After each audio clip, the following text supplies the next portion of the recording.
Hey, what's up, everybody? My name is Nate the Lawyer. Welcome to the show. Let me get up in the chat, see what's going on. I really don't expect too many people to be up in here because this was kind of a last minute thing. I decided to do a live stream instead of doing my usual stuff where I just put out a video. Let me click on this so I can see what everybody's talking about if anybody's here. Hello, hello, hello. Beautiful morning. All right, everybody. What's going on? All right. So I am live. I'm good. Good morning, everybody. Good morning to the 30 of you who are here. Thanks for joining me. My name is Nate the Lawyer. This is my morning show. I usually do it a little earlier on Tuesdays, on Saturdays, but today I got up a little later. Hey, good morning. Good morning. I miss. Oh, is that Secret? No, Secret Squirrel's not here yet. She must have didn't get the notification. She's my girl, Kevin. Question: why do my kids always go crazy when I want to watch live streams? Mine are going crazy when I want to do a live stream, right? When I want to put one out. So yeah, it's crazy. It's crazy. Mm. Let me put my earphones on so I can also hear what you guys hear because we're going to be playing some clips this morning. So you guys saw everything, right? Today we're going to be going over Cuomo's the disaster in New York, and we're going to be going over my impeachment day 1 and day 2. I'm going to say it though. Hey, what's up, Australia? But I'm going to say it. I'm just going to be honest and say it. I really think Trump's defense team, they did a shitty job day 1, but the last day they put on a pretty good show. I think they didn't do as well in question and answer, but it was a pretty good show. And I think they did what they needed to do to get Trump acquitted, in the sense of they've given the base the arguments to not to be comfortable with not voting to convict Trump. So I think it was an interesting. I think the Democrats put on a hell of a show. I think they learned from the last impeachment and they put on a great performance, great presentation. Trump's team was caught off guard, but at the end. But we'll talk about that. For those of you who don't know me, my name is Nate the Lawyer. I'm an attorney here in New York State. I've been licensed for about 5 years now. I'm actually still representing. I represent clients in criminal defense. Use a lot of times. A couple of my last cases have been workplace discrimination cases, things like that. I was a prosecutor for a while. I was in law enforcement for about 10 years. I taught at the Law Enforcement Academy. I was a supervisor. I became a detective. And I was a prosecutor for a year. Then I went and taught at the law school for a couple of years, which I loved. I had a lot of great students, a lot of great faculty. I actually gave a couple of presentations to the faculty there at the law school. So, and now I'm here on YouTube. I private practice and here on YouTube. So this is what I do. For those of you who don't know, I'm actually going to be in an article. I believe it's supposed to come out this month, but it should be coming out in a couple of weeks, in the New York Times, where I exposed an serial blankist. I can't say the word, and they got caught. And well, they haven't gotten caught yet, but the DA is now investigating a serial blankist because of the information that I provided. So I did an investigation for a case I had and found out that there was a serial blankist on the loose, and they are, now the New York District Attorney's, the Manhattan District Attorney's Office is now investigating the claims. But we have 3 victims. It's going to be a very interesting article. The reporters just doing their final checks. They've actually spoken with the Manhattan DA, and the Manhattan DA has admitted that they dropped the ball on this particular case after first disputing that I was correct by saying this guy was a serial blankist. But so now they're investigating. So it's going to be an interesting article. So when that comes out, I'll definitely let everybody know. But it's going to be, it's one of those interesting cases where I took a case pro bono, right? I took a case pro bono, and it turned out to be, to go down this route. So, good things come sometimes when you do things, good things for good people. And a couple of people were also asking me too. My most of my clients are generally pro bono. When and the reason why that happens is that I deal with a lot of clients who just don't have the money to hire an attorney. So I do have paid clients. I don't want to make it like I don't have paid clients. My clients do pay, but I do have a lot of the majority of my clients are actually pro bono clients who just don't have enough money to get attorneys. So, for instance, like the New York Times case that you're about to see, that was a client who I who I got an acquittal for, actually dismissal for, and I took that case free of charge. The only pay I got was the mom offered me dinner.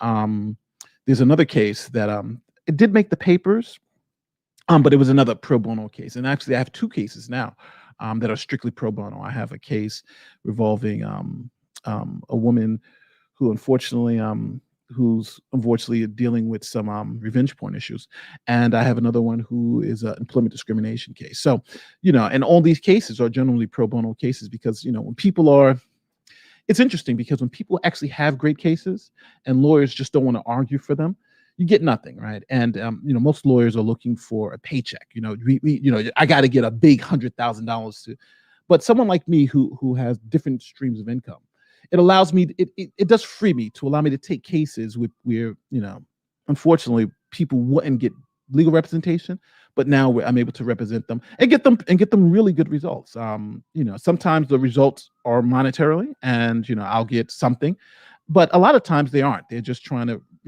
I want to keep my job. I want my supervisor to stop doing this, or these cops arrested me for something stupid. So that's generally my practice and what I do. So it's good to be recognized in media for that. But at the end of the day, it's trying to give back to the community that gave me so much. So, uh, and now I feel like I've monologued enough about my experience in the law for the past couple of years. Let's go to the impeachment. No, well, not impeachment, to Cuomo. One thing, I'm just going to be candid with you guys. So I've been taking a lot of heat from a lot of friends of mine who now have found my channel. And I had a couple of liberal friends who said, I don't know why people watch your show, right? You say things about people, you're on both sides of the issue. It's like you're a traitor or something like that. If some people say the C word, I'm a coon. Other people say I'm a Trump supporter. Then on one side, I'm a liberal Democrat who supports BLM. I'm a traitor. It's like I get it from both sides, and I understand that. I understand that. But just so everybody's clear, what my channel is about, right? My channel is not about the politics, right? It's not about I'm just going to look at something from one side and say, this guy's a Democrat and try to make excuses for him. And nor am I going to do that for Republicans, right? For the people who watch my stuff, I'm not, when Trump does something, I'm the first person that says the election was stolen. I say all that stuff, right? And people who disagree with me still subscribe, right? Because they know I'm giving it to you the truth, right? I am unapologetically and not fearful of telling you what I think and why I think it, right? But when it happens to the other side, I'm unapologetically telling you how I feel and how it should be, right? You will not get me saying on one side is hiding numbers and saying that's okay, but the other side said, no, I'm going to say they're both BS. So when people watch my channel and come, they understand that I'm trying, they understand that I'm trying to come to the best possible outcome based on the facts that are here. Last but not least, if you're tagging me in the live chat, obviously super chats are preferred. I will read all super chats as long as they are, not insanely crazy where you're going to get me demonetized or get me in trouble with YouTube. So I'm going to read all super chats. If you do tag me, I'll try to catch up with it. But obviously, I'm going to, if you pay us for super chat, I'm going to definitely read it. I'm going to try my best. If I do miss it, just let me know and I will read it after that. So Nate the lawyer just had a large quake here in Japan. Oh no. Good luck. But I hear you guys have a lot of quakes, but I'll check it out in the news. So now instead of me monologuing, let's go to Cuomo. So let's go to our first news clip of the morning. Andrew Cuomo, and this is a 30-second clip. So we're going to talk about the governor of New York, and we're talking about him hiding COVID numbers. Let me get that. So I'm going to set this up. Governor Andrew Cuomo of the state of New York. We all know that he was praised, right? He was praised with his handling of COVID-19. Let's just keep it 100, right? Governor Cuomo was praised for his handling of COVID-19, right? People were saying that he should be president, right? He should be president because he wasn't using quote unquote strong arm tactics.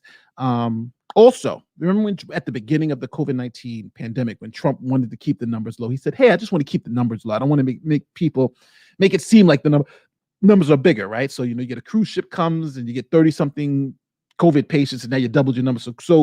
And President Trump was honest. He said, I want the numbers to stay low. Obviously they exploded and it became a tragedy, but he said it. He said, I want the numbers to be lower. But President Cuomo and the Democrats were like, no, just give us the truth. We don't care what the numbers are. We care about the truth so we can at least combat it. So that's what we had earlier on, right? Well, it was like, I think in Florida too. In Florida, they said the governor was hiding numbers. So we had this, everywhere the Republicans, they were hiding numbers. So now it's finally come out that in New York State, there were thousands. I want to make it very clear, thousands of deaths in nursing homes based on COVID-19 that Governor Cuomo hid from the public. I want to make that very clear. Governor Cuomo and his staff hid COVID-19 deaths for a political purpose, so it didn't make him look bad. I know that's shocking, right? Democrat, he's won an Emmy. The male lead in acting as a governor. So we are not confused. We are not, I'm not saying anything that's crazy. I know people are going to say nature crazy. No. Just to be clear, the Democrat, right? The Democrat Attorney General has done an investigation.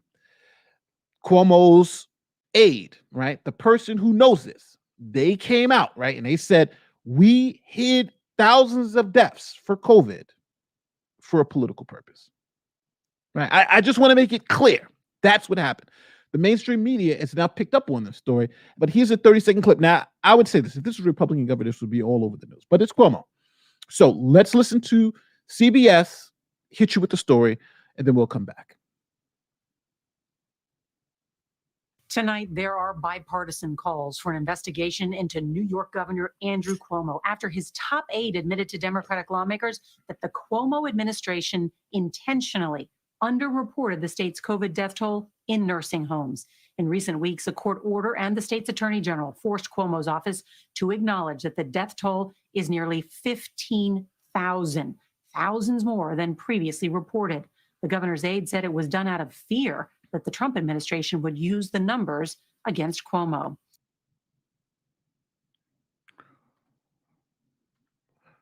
Now let's call it what it is, right? I don't care if you're left. I don't care if you're right. I don't care what you are. It's insane that this man won an Emmy for his performances as governor, and he hid thousands of deaths. And don't forget, we're still locked down here in New York, right? Dining and all that stuff. I don't know if I'm more angry that I failed in my own skepticism about the Democrats, right? My fear of the virus made me less skeptical of Cuomo, right? Because I was fearful. I was like, oh my God, this is what's happening. And I remember hearing my Republican colleagues and my conservative colleagues say, hey, you can't really trust this guy. You can't really trust these numbers. But this is insane. This is insane. Purposefully hiding thousands of COVID deaths. Purposefully, right? Because fear President Trump would use it against him. I don't know. I'm trying to wrap my head around anyone who can now defend Cuomo. I can't. And I know my liberal, my liberal viewers out here are probably going to be upset because they're like, why are you bashing Cuomo? Well, because he's hiding the truth, right? He's hiding thousands of people who died from COVID. Matter of fact, the liberals who keep saying the numbers are underreported, yeah, purposefully, right? Remember, it's like the big thing. The numbers are being underreported. Yeah, the numbers are purposely being underreported by thousands of numbers because this guy didn't want to have it looking bad, right? I want to see if he goes on Chris Cuomo. I want to see now if he goes on CNN with Chris Cuomo and says this, right? And goes to this. I don't know, it's just crazy. And I think Cuomo has to be held accountable. He has to be held accountable for this. Right? They're calling for an investigation of it, but he has to be held accountable. It's crazy. But what do you guys think? Do you guys think Cuomo's gonna have any type of retribution? Is he gonna pay for these particular crimes? Right? I don't know. It is concerning. It's concerning. Now, I am just going to say this. I am more sympathetic to liberal views, except when it comes to Second Amendment. You guys know, I got to cover my NRA stuff, but I'm a card carrying member. You know what I'm saying? I'm a card carrier. I'm a Second Amendment guy. I'm also, I support Planned Parenthood. I'm also for abortion. So I'm all over the place, right? But if you come here just so I don't want anybody to be fooled. Oh my God, Nate's, I'm a Second Amendment guy. I support a woman's right to choose. Every issue to me is different, and this is one of those different issues. Cuomo does good things. I don't want to say he does good things, but this should be outraged, no matter who you are, right? We should all be outraged together because this is a politician who's lied to us, That it's just what it is. It's just what it is. Oh, here's Vandy. Vandy says NRA doesn't care about the Second Amendment, only about the kid about the one. That's true, but I've been a member I was a member previously. I stopped paying dues and I started paying dues again. I've always been sympathetic to NRA because I'm a two-way guy. And when you live under the oppression, it's like, think about if you were a woman in Texas, the way they oppress a woman's right to choose in Texas, or in Alabama, which I hate, is the same issue that I have here in New York with the two-way. So, again, it is. These are two sides should be only two sides should be right and wrong. Amen to that, Secrets Girl. Amen to that. So, it is what it is. It is what it is. Thank you for the £2 Secrets Girl. It is what it is. It totally is what it is. So let me know what you think about, in the comment section about Cuomo. Do you think Cuomo is do you think Cuomo should, now they're calling for him to be recalled or impeached or whatever, and then they're also calling for an investigation. I think you definitely have to investigate. I do want to see what happens farther, but this is it's totally unacceptable. I honestly think that if we are going to, politics can only take us but so far, right? But at a point, it's about right and wrong, right? And I don't think anybody can legitimately make an argument that what Cuomo was doing, hiding the numbers purposefully, right? Hiding the numbers purposefully is right. I just don't think that's. I don't think this is. I think this is indefensible. I think this is just indefensible. But it's about you. It's not really about me. Let me know what you. Let me see. Oh, greetings from London, brother. Swap you Cuomo for Boris. Yeah, it's insane. It's insane. But at least my guy won an Emmy, right? My guy's an Emmy nominated, an Emmy winning governor.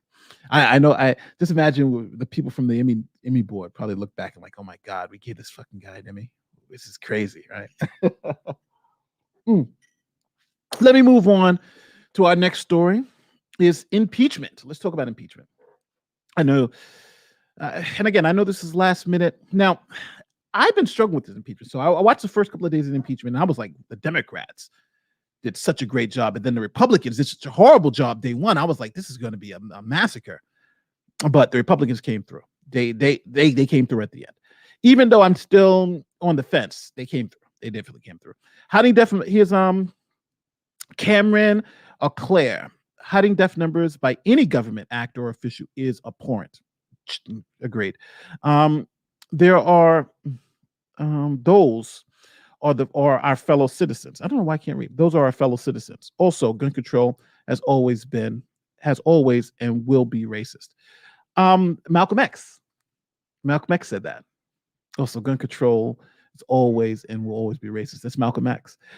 For those of you who don't know, Malcolm X, that was one of the things for the Black Panthers and Malcolm X, is that all these heavy gun control laws that you see are usually in places like Chicago, New York, in these places. And they were inherently the fear of the Black man having guns and having gun ownerships. So you have people in these left-wing liberal cities oppressing people's rights to protect themselves under the guise of protection. We want to protect them from themselves, so they shouldn't have these rights.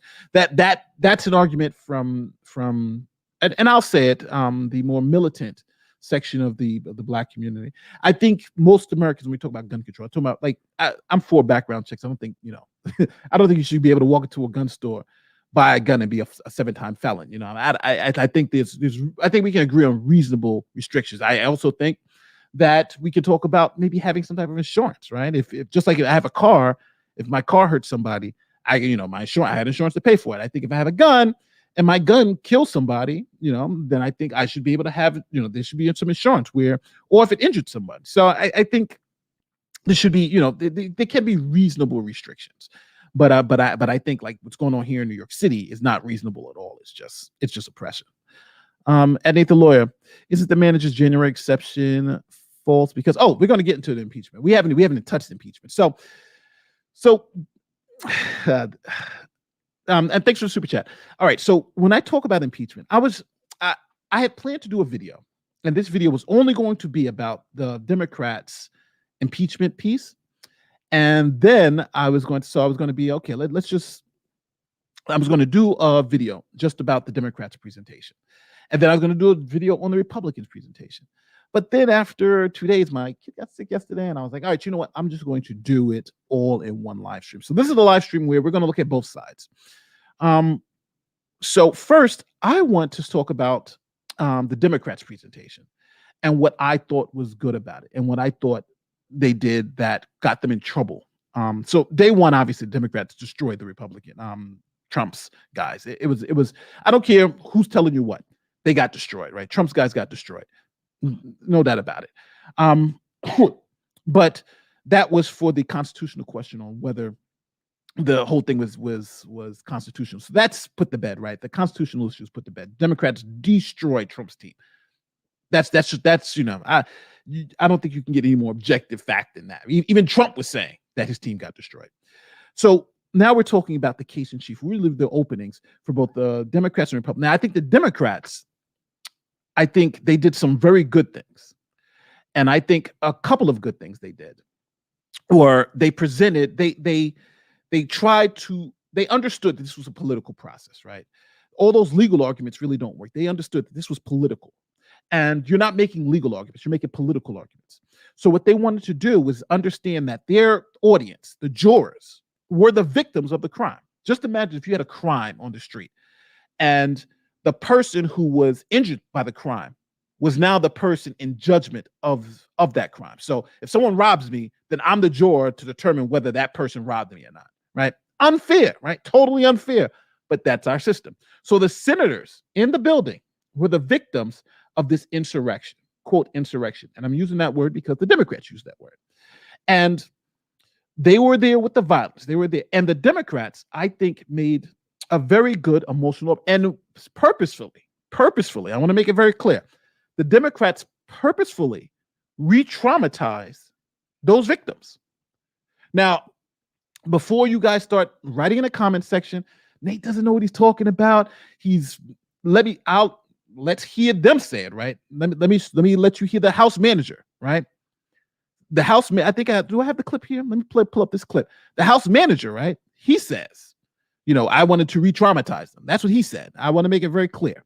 At the end of day 3, he says, hey, I don't want to traumatize you again.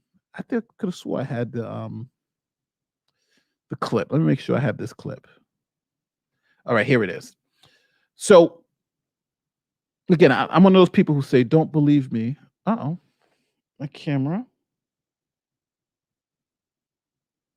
Oops. I think I'm gonna have to turn off I gotta change my camera. There we go. It shouldn't be recording. Oop. Tech issues, but hopefully that manual focus we're gonna go away. Fix my camera. All right.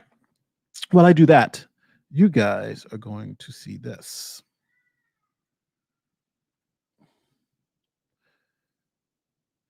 So this is the House Democrats explaining that they are purposefully trying to re-traumatize the victims of the crime who happen to be the jurors. Let's listen to it. Put it on full screen so you guys can see this. Boop.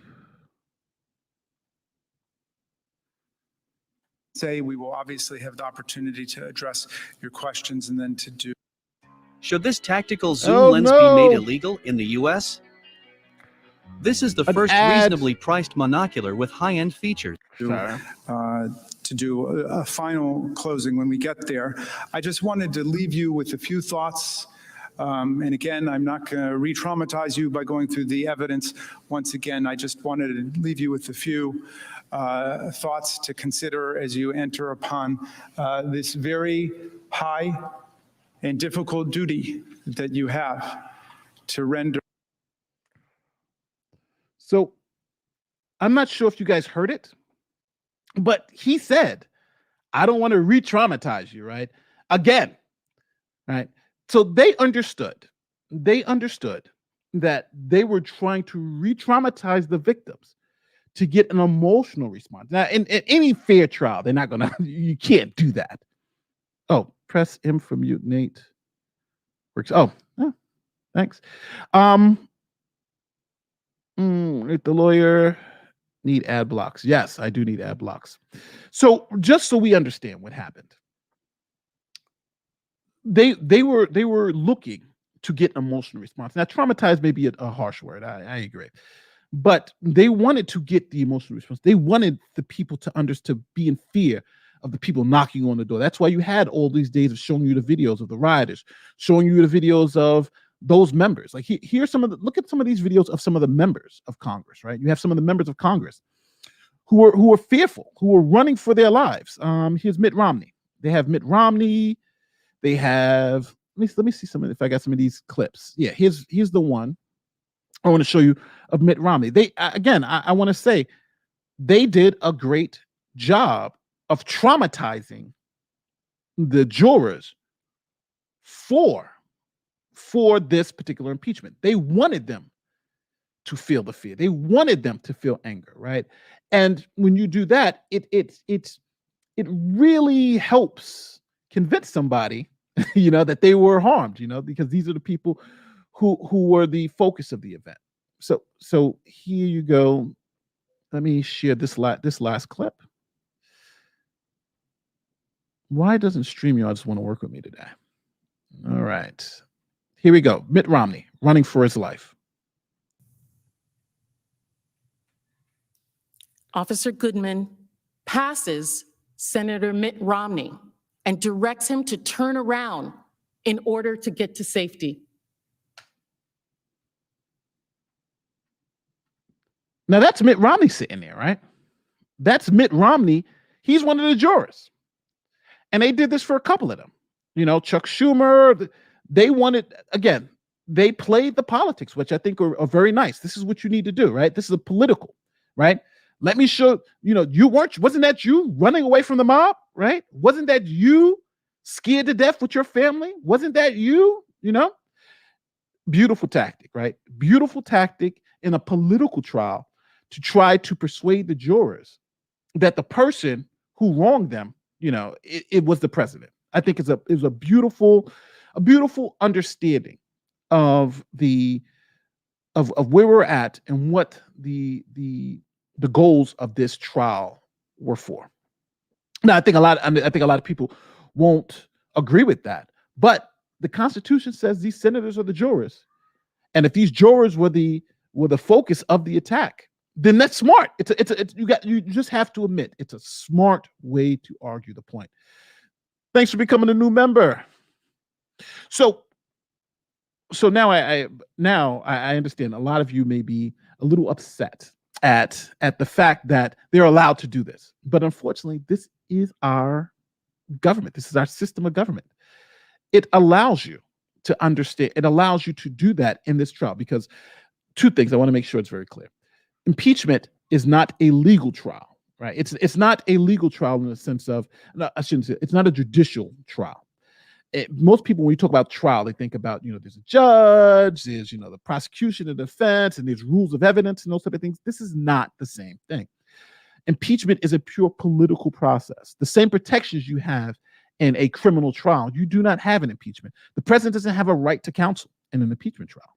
The president doesn't have the right. Matter of fact, the president doesn't even have a right to a trial. For those of you law nerds out there, look up Judge Nixon's 1993 decision from the Supreme Court. In that case, Judge Nixon was impeached by the House of Representatives, and it went to the Senate. The Senate had a committee vote, right? They said, you investigated. The committee investigated, voted, and said he should be impeached. And the U.S. Senate didn't have a trial. They just voted and impeached and convicted him. So Judge Nixon was like, hold on. I didn't even get a trial. This is crazy. Judge Nixon said, the Constitution says I should get a trial, and I didn't get a trial. So when all this is Supreme Court, and the Supreme Court said they don't owe you a trial. The only thing they have to do is vote. So even the trial piece of this is discretionary. They just have to vote, have a vote, and the vote has to be, you know, 2/3 of the House of the Senate to be convicted. That's it. That's it. That's how far away from an actual trial, just imagine, that you get, right? Secret Squirrel, even in the legal trial, you discuss the crime. Of course, but you don't. But the difference here is that the person who is the victim of the crime isn't the juror.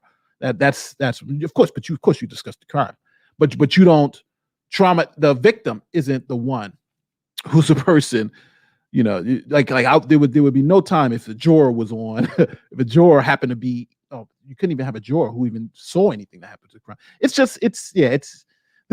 is so not a judicial trial. You know, I just can't see any way that you can have a juror who actually was a victim of the crime in judgment of the crime. It's just, you know, it's just hard to wrap your head around.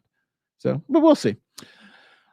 So the Democrats, I think, did a great job of putting the senators in that mode, in that both the mental state of fear, of anger, and then the emotional state of seeing themselves, their families, you know, in that fear at the beginning. And it was a fantastic tactic. But this is where I think they failed.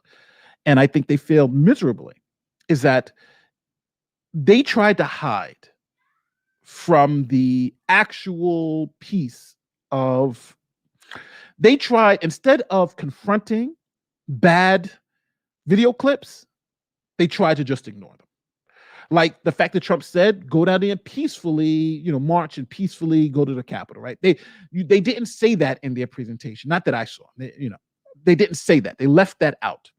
And what happens is that when you're doing this type of litigation, the key point is that you have to keep the jurors believing that what you're saying is accurate, right? They have to have some type of confidence that you're giving them the truth and the whole truth. So if someone then comes back and shows, well, hold on, this is not the whole truth. You know, you left out this part.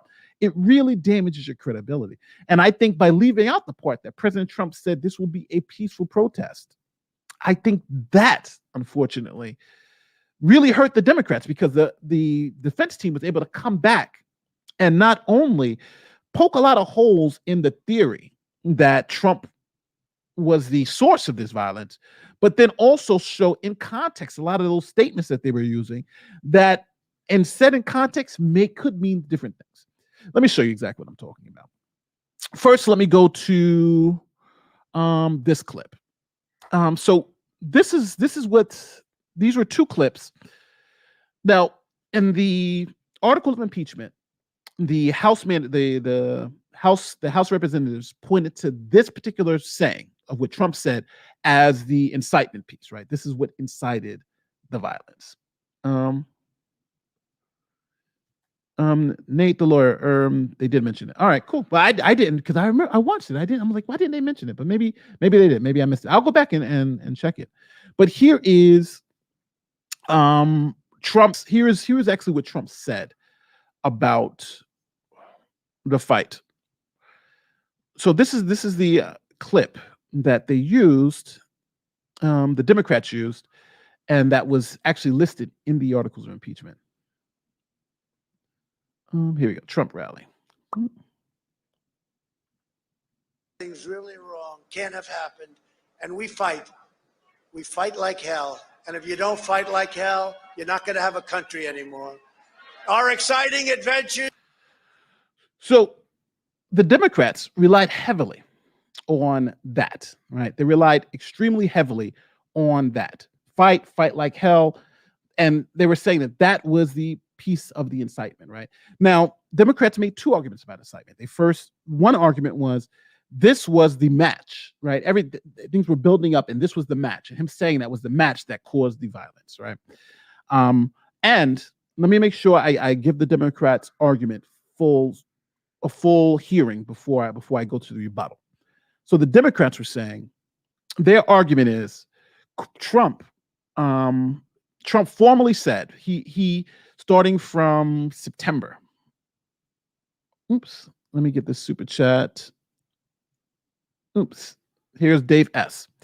It does not really matter what they show as bad evidence. They have already decided this is a show. Of course, this is a show. This is a political show. It's not a trial. David G, thank you. Yes, this is a political trial. This is a show. So David G, thank you for the super chat too. So here is the Democrats' understanding that Trump from May, and I'll put this up. Let me share my screen so you can see my notes. But the Democrats' argument is that Trump since May, video file, screen share. Here we go. So I'm going to share my notes so you guys can see what I was writing down. So Democrats were this, and this is from the Democrats' presentation. So they were saying May 24th. Turn this view up a little bit so you guys can see this a little clearer. So they were saying on May 24th, Democrats were saying that Trump at the beginning, this was the big lie, right?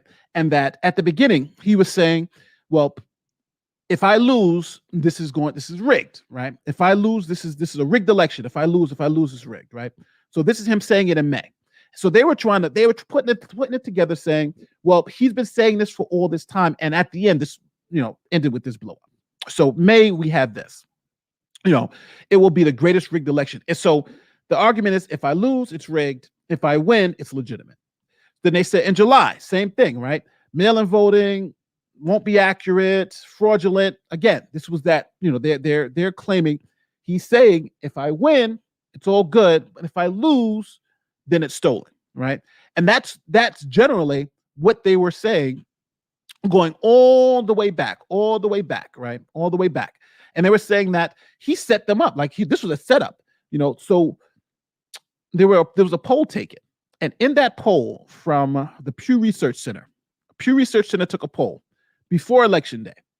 And they had found that Trump had convinced up to 50% of Trump voters believe that if Trump lost the election, it would have been stolen or there would have been some fraud. The only way Trump could have lost with fraud. So the Democrats are saying that Trump convinced all these people from before the election that if he lost, it would be, it would be stolen. And then when he did lose, he just doubled down on that. And that's what caused the issue. All right. So I just want to be clear. If I lose, it's stolen. And that is what eventually incited the violence, because all these people wrongfully believed that the election was stolen. There was no evidence. They talked about the court cases and all that. I don't want to relitigate the whole no evidence thing because it happened not to be. But that's the Democrats' argument. There's no evidence. None of these things were legitimate. And at the end of the day, he kept saying them, which lost the election. But the other side came back, right? Because if that's true, if he says that if he loses the election, it was fraud, and that's what caused the violence, then we have to then go to see if this has happened before. Because remember, the Democrats said no person had ever done this, right? This was unique to President Trump. And this uniqueness and this vitriol and these lies, the big lie as they've coined it, was the reason why this was happening. So now let's go back to the response to that. Because again, we got to be fair. What was their response to this? And I think their response was, well, hey, this isn't something new. This is something that happens all the time. For instance, here is the Democrats claiming the exact same thing. Essentially, if they lose, it's illegitimate, right? Before the election happened. And then even doubling down after the elections happened, that if they lost, that it was somehow illegitimate. So here it goes. And I think this was a great rebuttal to that point. Here it is.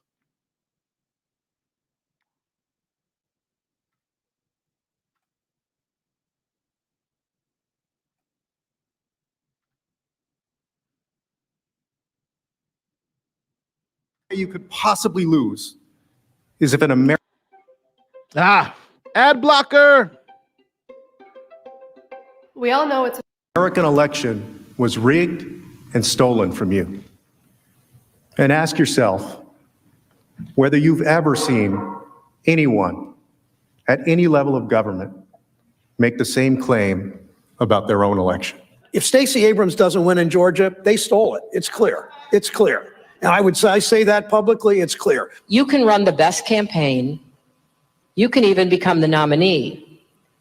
And you can have the election stolen from you. He knows he's an illegitimate president. He knows that there were a bunch of different reasons why the election turned out the way it did. Votes remain to be counted. There are voices that were waiting to be heard. And I will not concede. And I respect where you're coming from, and I respect the issues that you're raising. You're not answering the question. Do you think it was? You're not using the word legitimate. There are still legitimate concerns over the integrity of our elections and of ensuring the principle of one person, one vote. I agree with tens of millions of Americans who are very worried that when they cast the ballot on an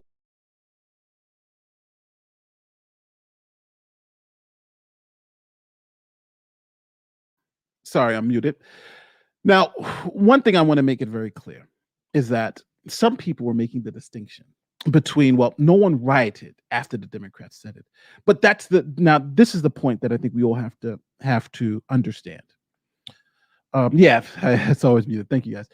This is the point I think it's going to be critical for our understanding here, is that you have to look at the speech in context. It's not about the ends, what happened. We're talking about the means. We're trying to figure out if the speech with normal people, regular people, reasonable people would have understood the speech to have led to violence, right? Or could have led to violence. So some people will say, well, this is whataboutism. And I don't think so. I think it's understanding that political speech, if I use the same phrases or I use the same logic in my political speech and it's protected, and if someone else uses it, that same political speech, but is more convincing at it, then you can't really say my speech is the cause of the violence, especially if both sides are using the same rhetoric. And I think that was the point of the defense's rebuttal to it yesterday. It's not, you don't say, well, because this guy said it, they rioted, that means that he caused the riot. You have to look at the speech separately and say, it's, you can look at Brandenburg, you can look at all the free speech, but it's about the speech itself and whether, reasonable people would have seen that to be an incitement. Now, I think the Republicans did a very good job, or Trump's team did a very good job of exposing the fact that if this is incitement, then why haven't we had riots all the time in the past? This was a group of people who rioted. If you're saying based on that speech and based on what he said, then how come it's just the people on the right who are doing it, not the people on the left? I think that's convincing. I think that's a convincing rebuttal to the argument. Right? It's not about the fact that they did riot, but whether the speech that the president made caused it. I think it's something that I think you can't just forget. You can't just slap and just say it's not worth anything. I think the rebuttal, if you're being honest, makes sense. Nate the lawyer. Could you also argue that Trump's followers were more likely to be incited by the speech? But how would you know that? It's like, you're saying, 74 million Americans or because now that is starting to discriminate based on political viewpoint, right? Republicans are more likely to be incited by the same talking points as the Democrats aren't. Democrats are saying it's illegitimate. Because they're Democrats, they're less likely to riot, but the Republicans say it's illegitimate, they're more likely to riot. That's just not the way it works because, laws there's equal protection, So I'm just again, these are just the facts and the rebuttals. I'm just trying to put out the facts and the rebuttals and just explain to you why I believed in one instance these rebuttals were good. Some of the rebuttals I think were bad, but this rebuttal I think was good. It was an interesting rebuttal. Now also they rebutted the whole fight, right? Remember earlier when I showed you President Trump said fight. Now here's the other. Here is their response to the fight. So let me play so we can be all on the same page. I'm going to play President Trump's fight piece first, so we can hear President Trump say fight, and then I'm going to play the Democrats when they use the word fight. Now again, this is all we're going to try to use all this in context, right? We're going to try to understand this as just reasonable people looking at the speech, looking at what Trump said, and then see if it's any different than what people on the left have said in the past. And if it's not, then it's going to as a reasonable person, is it more likely or less likely that it's going to be protected speech? Is it more likely or less likely that it's going to incite violence, especially if people on both sides of the political spectrum are saying the same thing? Again, that's the argument. People say it's whataboutism, but I think in a political argument, this makes sense. Here is President Trump's saying the words fight in his speech. He said them a whole bunch of times, to be honest with you. But this is the one that was pointed to in the articles of impeachment, and this is the one that was pointed to by the Democrats. Here we go. Something's wrong here. Something's really wrong. Can't have happened. And we fight. We fight like hell. And if you don't fight like hell, you're not going to have a country anymore. Our exciting adventures and boldest. So we fight like hell. We're not going to have a country anymore, right? Now, is he talking about going to fight at the Capitol? Because that's the distinction here. Is he talking about going physically fight at the Capitol and fight the guards and fight to get in and fight to overthrow the government? Or is he talking to fight and protest, right? So that's what we're talking about. When he says fight, what are we talking about? What do we mean by fight, right? So Democrats put a lot of weight on that term, right? On fight. Let's see the Republicans. Let's see how they rebut this. And I think this is a good rebuttal because I think the Democrats not preparing for this effectively lost them some points. So here we go. StreamYard's got to get better at this because this is crazy that I can't set this up. Maybe I got to get the paid version of StreamYards. That's what they want. All right, here we go. To fight every single day. One. I'm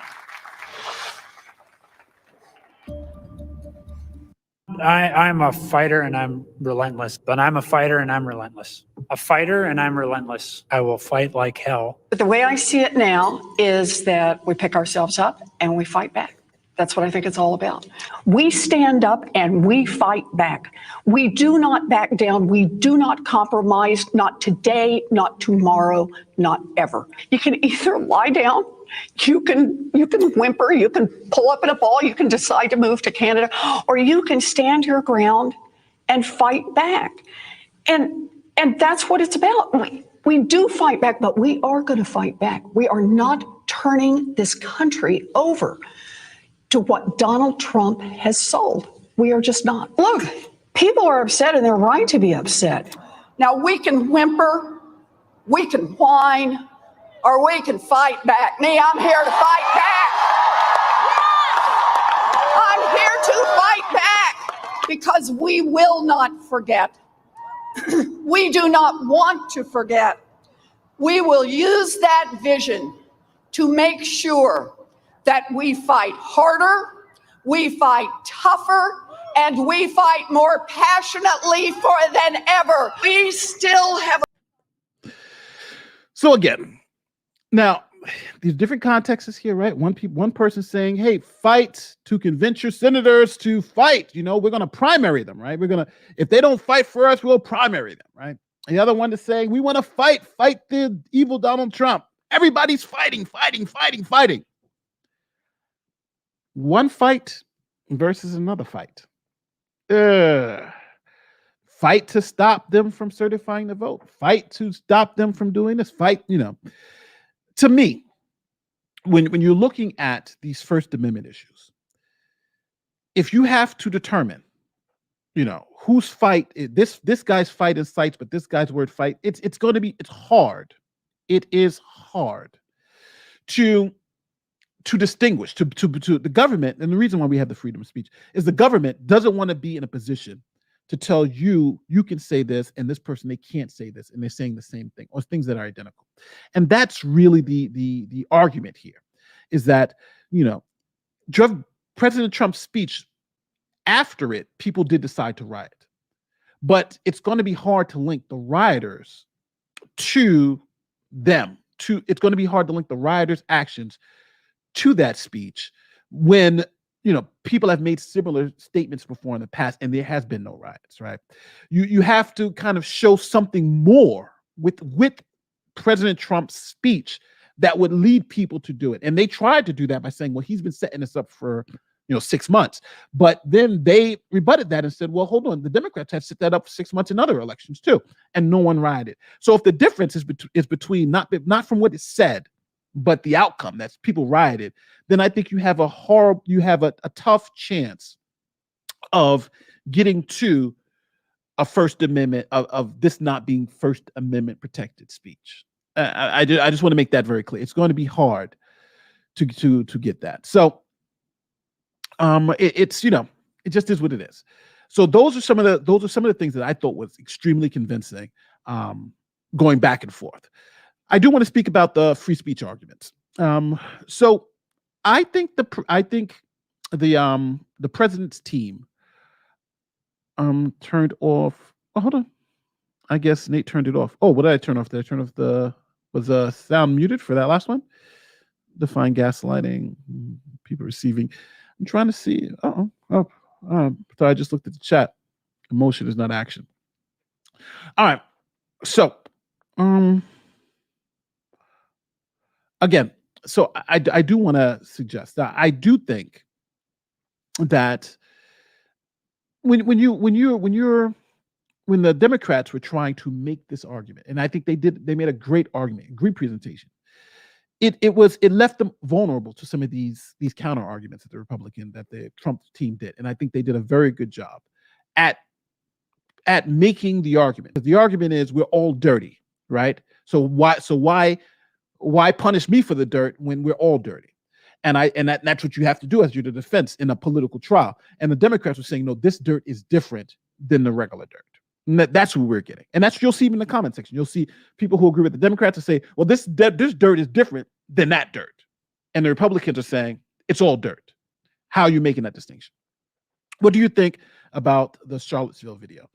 Which one? The one about both sides, about this. But again, I think what they did was play it in context, right?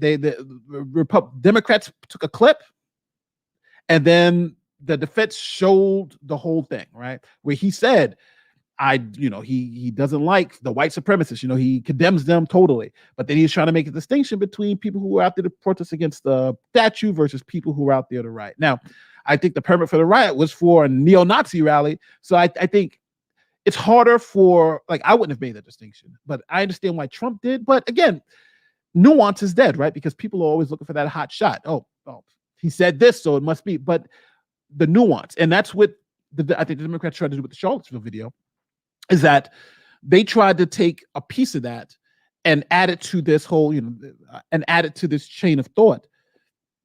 But I think with the defense team, when they got that Charlottesville video, they said, well, listen, this is actually everything he said. And when you heard it all in context, it didn't make it seem as bad as it was. But again, these are just the arguments that are being made. So I want to make it very clear. I think both sides did what they had to do. I don't think Trump's going to get convicted, but I think both sides did what they had to do to I think the Democrats had to do enough to make this seem legitimate. And I think they did that. And I think the Republicans had to do enough to give their diehards an argument to say this is not legitimate. And I think the defense team did that. They gave them enough arguments to make them comfortable with voting against this. I would agree.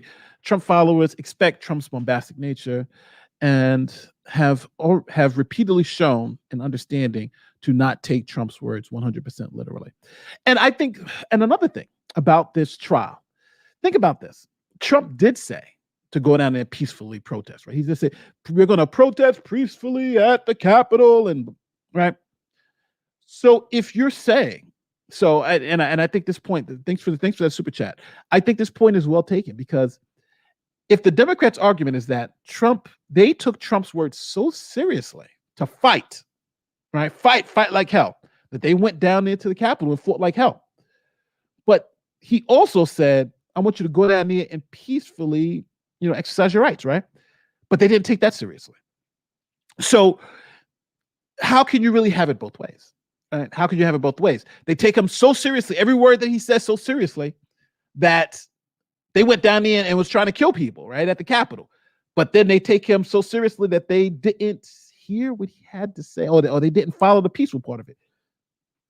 So it's, again, I think it was I do think it was a brilliant tactic in making the point that you can't have it both ways. You can't say they take him so literally that they went out down there and caused an insurrection, but they don't take him literally enough when he says go down and peacefully, don't peacefully protest. I think the defense did a good job at counteracting this. And again, none of these were about the legal arguments too. These were political arguments to get those people sitting in those seats, those jurors who happen to be victims, comfortable enough to say, I'm not voting for conviction because of this whataboutism, right?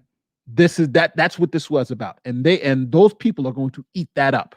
Those people are going to eat that up. I would, if I was a Republican and I know, 40%, or actually 50% of the people voting in a primary are Trump supporters, and I need those people so I can keep my job, then it's going to be tough for me to vote against. It's going to be tough for me to vote conviction.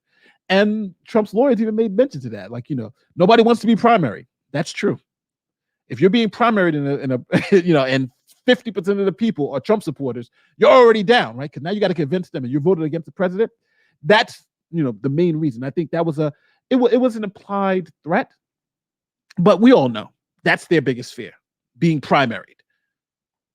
Hard to have nuance when the news clips 3 seconds to make it seem like you said whatever they need to make their story slant the way they want. And that is so true. Yeah, they take clips and just say, you said this, you said that, and make it seem the way you want. So I definitely agree with that. But that's why I think the defense, by playing the longer clips and by imputing, they didn't show you this. Here it is. They didn't show you the full clip. Here it is. I think that was a beautiful tactic. And again, and I'm going to say it also too, they had 2 days they could have put forward. They took half their time, right? And by taking half the time, it made it short and sweet. It was a short and sweet presentation. We're not going to take 2 days. We're going to throw out these talking points. We're going to let right-wing media run with exactly what we need to run with. We'll sit back, and we know we have the votes not to get convicted, so we're just going to chill. Short, sweet, to the point. Let the politics argue, and then President Trump will probably be acquitted. That is what was the defense plan, and I think they executed. What about when Biden said he would put voter fraud? Said the put together voter fraud, it got played off as slip, but drunk words are sober thoughts. So what about when Biden said the put together voter fraud, and it got played off as a slip, but drunk words are sober thoughts? But drunk words are sober thoughts. I'm not sure. I got to think about this one. I don't remember him saying that. If he did say it, I don't know. I don't remember him saying that. I got to look for that clip. But if he did say it, knowing, it probably was just it probably was, yeah, because the news media does do that. It's. But again, I'd have to see the clip. I got to check out that clip. But damn, now I feel bad I haven't seen that clip. Thanks for the super chat. I'll look for the clip though. Theo Van. I'll look for the clip, or if you can let me know when he said it. But Biden makes so many dumb mistakes. I could play him all day here. Like I really had the guy get up. All right. Let's also. So the Trump team, I think, did a very good job. Let's talk about the First Amendment argument. The First Amendment argument, I think, is a loser. Now, for those of you who don't know, the Trump team was essentially saying that President Trump's speech was protected under the First Amendment. Now, no matter who you are, no matter what lawyer you are, no lawyer is going to say that that speech wasn't protected by the First Amendment, right? No credible lawyer is going to say that, right? The Robert Barnes, who is full right wing, off the rails, legal, who was full left wing, off the rails, right? And everybody in between, myself, Uncivil Law, Nick Richietta, we all unanimously say Trump's speech was protected under the First Amendment. That is not in dispute, right? So I think everybody here should also understand that Trump's speech, from a legal perspective, was protected under the First Amendment. That was protected speech. But it would also be protected speech if he wore a Ku Klux Klan outfit, right, every day, and advocated for Black people to be re-enslaved, right? That would be protected speech, right? But he could be impeached for that protected speech, just like, law enforcement officers, right? If you're working for the government and you put a uniform on, you can't then just say whatever you want, right? Even though that speech would be protected, your job, you couldn't do that because your job doesn't allow you. A police officer going out there just spouting off whatever they want. That's, even though it may be protected, it wouldn't mean you couldn't lose your job.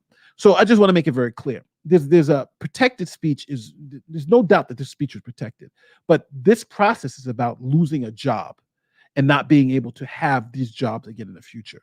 So just so we can understand, this is not about protected speech, because we all agree this is about whether you can be held accountable for this protected speech. And I think in a political arena, you can. How about other incitement cases, i.e. social media suppression of content, and if you don't beat them, join them, rationale, summer riots. How about other incitement cases, social media? I think other incitement cases, you need more, right? You need more. You need to you need to show that direct connection. But the thing is, it's a political trial, so they don't need to show that correct direction. All the things that people are believing that this trial, this trial has some legal, they have to go through. Let's go to the legal steps of this. Let's go through the legal steps of this. That's just not true. That's just not accurate, right? They don't. And just so everybody understands, they don't even need to have a trial. This trial is unnecessary, right? Nixon v. United States, 1993. The Senate doesn't have, they just have to vote. They don't even need to have a trial. So the rules of this trial are whatever the Senate wants. These are not the same rules. And I think a lot of people conflate that and believe that these are the same rules. They have not proved incitement, right? The Democrats have not proved incitement. They can't prove incitement based on the legal, based on the criminal or even civil law. I don't think they can prove incitement. But what they can prove on a political matter is that this was politically not correct. And that as a political remedy, we want to impeach the person so we can understand that even though this is protected speech, it's just politically not acceptable. That's where that's really the Democrats' argument. Speaking of being primaried, hello, Mitt Romney. You no, but Mitt Romney's going to win. He's loved. He doesn't have to worry about being primaried. Who's going to beat Mitt Romney in Utah? Like, really? Yeah, it's not. He's good. Issues of context for those videos by the Dems. Exactly, and that is what the Republicans were arguing. The issue is with context. So listen, I let me go through the last. So the free speech argument, again, take it for what you want. The Trump's team was saying that this is protected speech. It shouldn't be. He shouldn't be able to be impeached for exercising his rights under the Constitution for protected speech. Them say that speech isn't protected, i.e., him wearing a Ku Klux Klan outfit, or him, what were some of the things they said? The president swears an oath to Russia that he would take orders from Putin. That would be protected speech, but could he not be impeached for that? Could he not be impeached for saying that for secession from the Union, saying that the South should secede from the Union, become the Confederacy again? Could he not be impeached for that and actively trying to promote that? Saying that he's going to come to work every day in a Ku Klux Klan, Grand Wizard outfit. Is that, not protect, it's, or, if he wears a Nazi uniform every day to work, these are speech. This would be considered speech, right? This is speech. He's saying, even though he's wearing this stuff, that's speech, but that wouldn't stop a Congress from impeaching him, right? So that's the Democrats. Okay, it all depends on which do you find more convincing. And I do want to, before I get out of here, I want to mention the due process argument, because there was a due process argument that Trump made. So the due process argument the Trump team was making is that this was a quasi-criminal trial, and Trump had certain rights. And just like you have the right against self-incrimination, a right to an attorney, a right to confront witnesses. You have Miranda rights, right? And Trump's team was saying that since he had all these rights and these due process rights weren't followed, right? All these due process rights. And the Democrats combated that with saying, well, that's just not true. Number one, the right to an attorney and the right to remain silent and all that was just for criminal trials. So think about this. In the United States, for a criminal trial, if I wanted a defendant to testify in a criminal trial and the defendant didn't want to, I can't force, as a prosecutor, you can't force the defendant to testify, right? Because in a criminal trial, you have the right to remain silent. You have the right against self-incrimination. But for a civil trial, right? A civil trial, not even impeachment, we're talking about a civil trial, which is still judicial. You can be forced to testify. And it happened in one of the most famous instances, O.J. Simpson. In O.J. Simpson criminal trial, they couldn't force him to testify, right? He said, I'm not saying anything. You prove it. He sat down there and he got acquitted. But in the criminal trial, he was deposed, right? He went on the stand. He couldn't say no, right?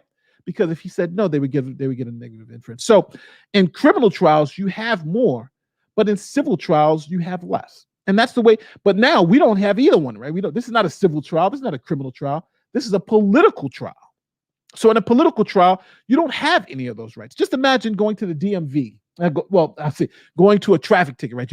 You get a traffic ticket and you go to fight the traffic ticket. And, they say all that stuff. And then the judge asks you, well, what's up? And then you start saying things like, well, I have the right to remain silent. I have the right. They're going to say no, right? Or one thing in traffic court you see a lot is that people will go into traffic court, right? They'll get a ticket. And they'll say, well, he has to prove me guilty beyond a reasonable doubt. And the judge will laugh at it. And the judge is like, no. This is not a criminal trial, right? It's a traffic ticket. We don't have to prove you guilty beyond a reasonable doubt. That's silly. It's a traffic court, right? There's no jury here, mind you, right? Where there's nobody. It's clear and convincing evidence. The standard is a lot lower. Even though it's a violation of the law, the standard is just so much lower. There's no jury here. So that's what people need to understand. So in a political trial, all these due process and free speech arguments generally don't play. But I do want to also say that in a political trial, the people who determine what rules apply are those senators and are those representatives. So if the senators say, well, these rules do apply, then they apply. If they say these rules don't apply, they don't apply. And that's the difference between a political trial and a judicial trial, is that Those rules are set forth by the Constitution, but the rules in an impeachment trial are set forth by that body. I hope I explained that. But again, if the Senate, I don't think anybody would be upset if the Senate said we're going to use the same procedures as a criminal trial. I don't think anybody would be upset, or a civil trial. I don't think anybody would be upset about that.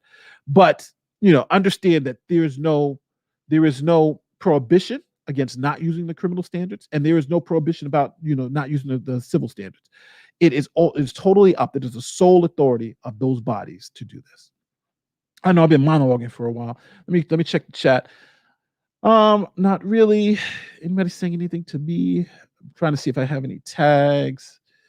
All right. Oh, people are really arguing up in here. All right. Sinister Porpoise. I see Sinister Porpoise getting so much love. Wisdom McConnell. McConnell says he'll vote to acquit Trump. Oh, all right. I admit I may be somewhat likely to be brainwashed into disliking homophobic, misogynistic, disingenuous fools whose ignorance and narcissism killed tens of thousands of people. Fair enough. At Nate the Lawyer, YouTube heading, Joe Biden brags about having the most extensive and inclusive voter fraud organization in history. Slip of the tongue or Freudian slip, I do not know. Wolf, Nate the Lawyer, Joe Biden said we've put together the best. Oh yeah, I just read that. Yeah, Freudian slip. I don't know. But again, so I hope this. So at the end of the day, I'll tell you guys what I think before I get out of here. At the end of the day, what do I think? I believe that first, based on the evidence that's presented, right? Would I convict Trump of impeachment? Would I convict him of the incitement article of impeachment? That's a hard question. I would say this. I want to. But if I'm just being an impartial juror, looking at the evidence that's presented, it would be hard for me to vote to convict. It would be difficult. If I voted to convict, it would just be to save my job or just for that. But just sitting back looking at it, I looked at the horrors. I looked that he didn't do anything. I'm looking at all of that and assuming that that's all true.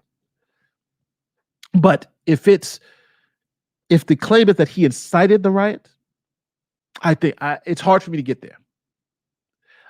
As a matter of law, as a matter of politics, I might can go with that.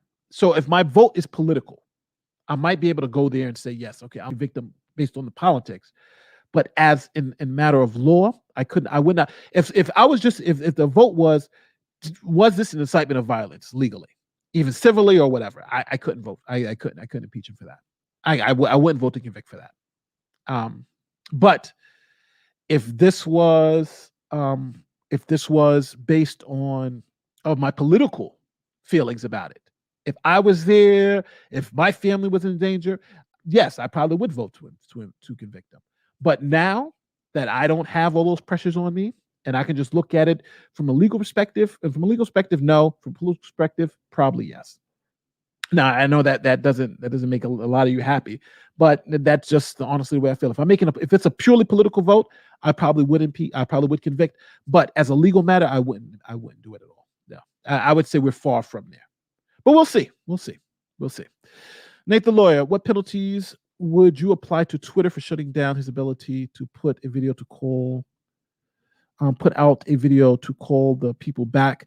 No, that wouldn't be a crime. That would just be that honestly, it's not a crime because that's a private entity, so they can do what they want.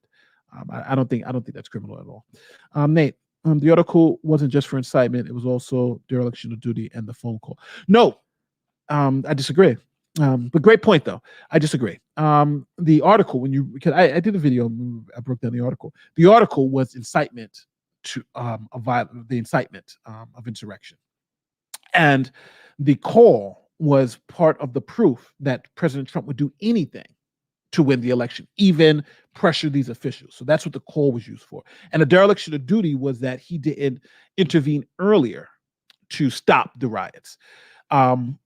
So they were all into the article of impeachment was solely for incitement of insurrection, and these were the methods. The big lie, for instance, was the method of his incitement. The phone call was the motive. Look at he would even put this pressure on these officials. And then a dereliction of duty was that, hey, because of his incitement, because of all this, when it happened, he himself, this is what he wanted to happen, and so forth. As he wanted it to happen, he didn't, send people to help earlier. And that's what you have the Mike McCarthy phone call, which everybody's talking about today, is that the leader of the House Republicans, he called Trump, and they had a shouting match where he was telling Trump they needed help, and Trump didn't send help. So that's where I think the dereliction of duty comes in. But it all ties back, I think, to an argument of incitement. But great question, and thank you. Well, listen, I hope you guys enjoyed my thoughts this morning. I hope you guys found some value in this. This is just my take on it all. And, again, I could be wrong. If some new evidence or something comes forward, I reserve the right to change my mind based on new evidence. But as of right now, I'm going to say this. It was the Democrats, I think, did a fantastic job at presenting the argument, doing the best of what they had. I think they had some issues with not playing things in full context, but I think their style of repeating everything, they have gotten a little drowned out at the end. I think they could have done more to combat. I think they could have done more to combat the defense's, this whataboutism by exploring it earlier. But I think at the end of the day, if you wanted me to rate, I think the Democrats did a fantastic job at presenting the arguments, and I think the Republicans did a good job at defense and coming back. But if you just had me rate, I think I would vote for the Democrats are doing a better job at prosecuting the case. They did a fantastic job. And I think the defense at the last day did a fantastic job at exposing the political nature of this and just making that happen. So last super chat before I'm out of here. Shame we don't have so much other work to do, but I think there should be an investigation. Amen to that. Amen to that. There definitely should be. And with that being said, thank you, Exile. Thank you for all the people watching, the 400 plus people watching. I really appreciate this, and I'll see you next week. We got a lot to talk about. I'm going to see if I can get Viva on. And my guy in civil law, we're going to be back on, and we're going to talk about these things. Theo Van, we have put together, I think, the most extensive and inclusive voter fraud in history. You got to get it out there. For Biden. Well, listen, thanks, Theo, there for the last 5 minutes super chat, and I'm out because I got 2 kids that need to eat, so I'm out of here. Peace, guys.